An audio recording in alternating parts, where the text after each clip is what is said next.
నాయకత్వం అంటే ఆషామాషి కాదు. యుద్ధం అంటే ఉపన్యాసాలు ఇచ్చుడు కాదు, మైకులో పెద్ద పెద్ద సంభాషణలు చెప్పుడు కాదు. యుద్ధం అంటే ధైర్యం ఉండాలి, యుద్ధం అంటే వెన్నెముక ఉండాలి, యుద్ధం అంటే యుద్ధ తంత్రం ఉండాలి, యుద్ధ నీతి ఉండాలి, గుండెల్లో ధైర్యం ఉండాలి. గుండెల్లో ధైర్యం ఉన్న నాయకుడే యుద్ధాన్ని గెలిపిస్తాడు, యుద్ధ తంత్రాన్ని పన్నగలుగుతాడు.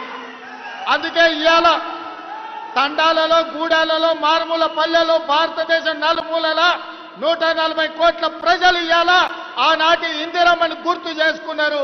1967లో చైనా అతి తెలివితేటలు ప్రదర్శించి భారతదేశం మీద యుద్ధం ప్రకటించింది.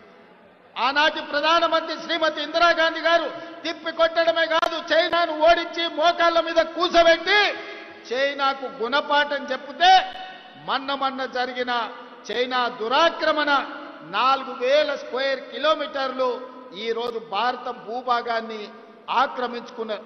కర్నల్ సంతోష్ బాబు సూర్యాపేట కోదాడ బిడ్డ, ఉత్తమ్ కుమార్ రెడ్డి గారి నియోజకవర్గానికి సంబంధించిన కర్నల్ మన ఆర్మీ జవాన్ను చైనా పొట్టన పెట్టుకుంటే కనీసం నరేంద్ర మోడీ గారు చైనాకు తిరిగి జవాబు చెప్పే పరిస్థితిలో లేరు.